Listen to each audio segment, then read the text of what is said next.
What's up to all our sidekicks and henchmen out there in the Geek Nation? I'm Johnny Destructo. I've switched to tea. And I'm here to bring you a Thunder Round. A Thunder Round is a 60-second review of a book that is dropping today. Today is Wednesday, new book day, my favorite of all the days of the week. And I thought I would bring you a quick little review of Ten of Swords. Creation, number 1, by John Hickman and Tini Howard, with art by Pepe Larraz. And let's see, what do you need to know? So this is an X-Men event that's going to span 22 parts, and it starts here with X of Swords Creation, or 10 of Swords Creation, number 1, and it will run through all of the current Marvel X books. So you're in for the long haul. It's 22 parts. I'm curious about that. That seems like a really long event, but I think it's definitely going to be coming out weekly. So I guess we'll blow through it pretty quickly on that sort of schedule. But 22 parts makes me go, that seems like a lot, doesn't it? Ooh. And this first issue retails for $6.99, and there's a myriad of different variants. Of course, I opted for the plain one. Plain. I love Pepe Larraz's art, so this is not very plain. I think the art is very lovely. So what else do you need to know? If you know what's going on in X-Men, you know that there is Krakoa, and all of the X-folk, all the mutants in the world have sort of gone to Krakoa as a base, their own sovereign nation, where they are trying to just be left alone. They made a pact with all of the nations of the world. Hey, we're growing miracle drugs because of Krakoa, who's a mutant island. And we're going to make these miracle drugs, which will help you, the humans, live longer and be better, etc., etc. You can have those. All we ask is that you leave us the hell alone. So that's number 1. Number 2, death doesn't mean anything to the X-Men anymore, which is fine, because death doesn't mean anything to mainstream comic books in general, right?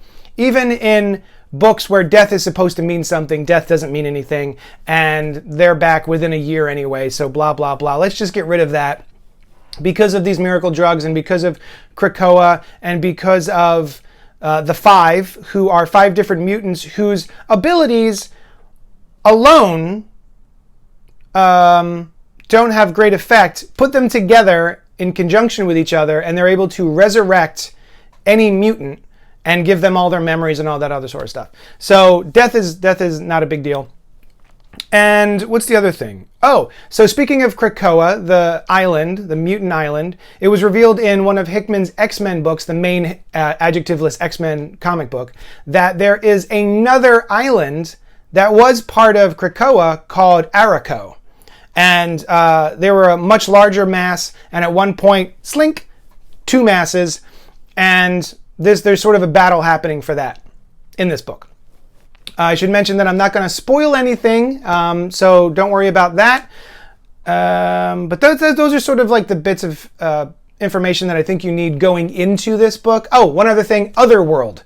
Otherworld is a magical land, and we've spent a good deal of time in Otherworld in the book Excalibur, which I believe is written by Tini Howard.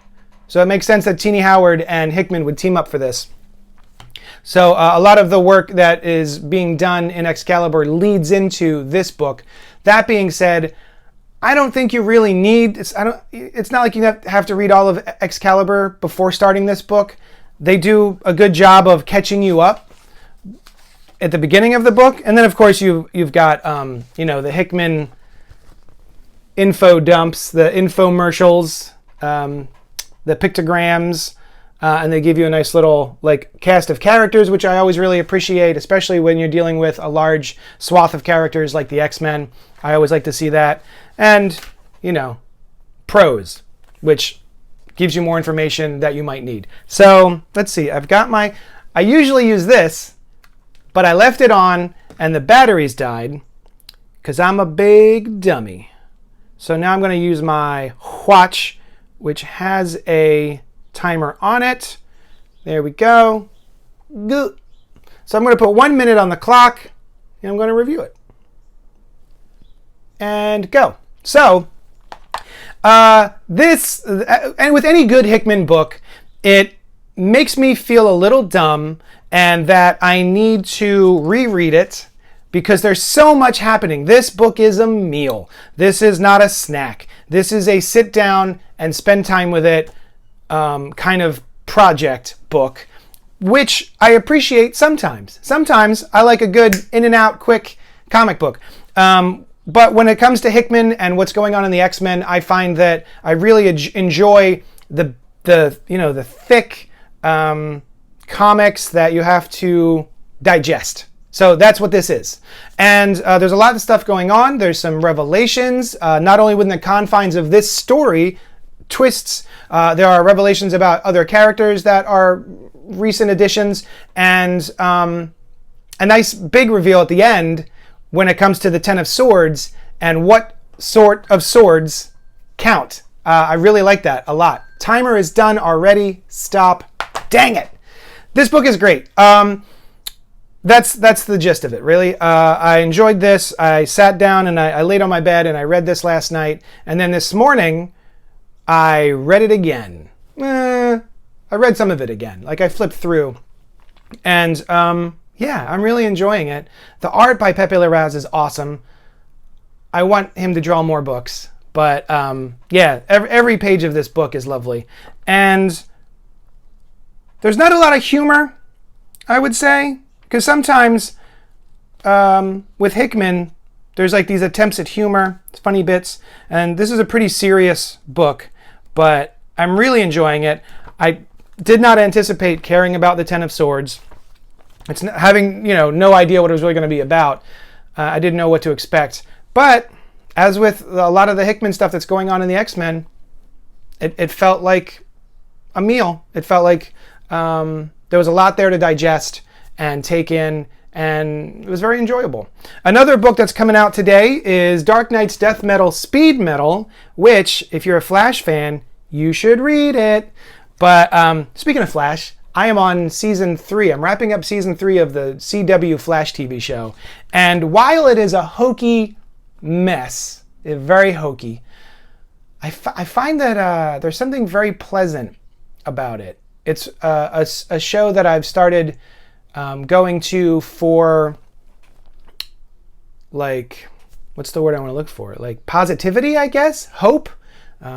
There's something very naive about the series and kind of lovely, which is just like, I'm going to sit and watch something kind of pleasant. And that's what that is for me. So I'm catching up on that. Even though it's been a slog. This season has been a slog, and it's taken me years to finish this season.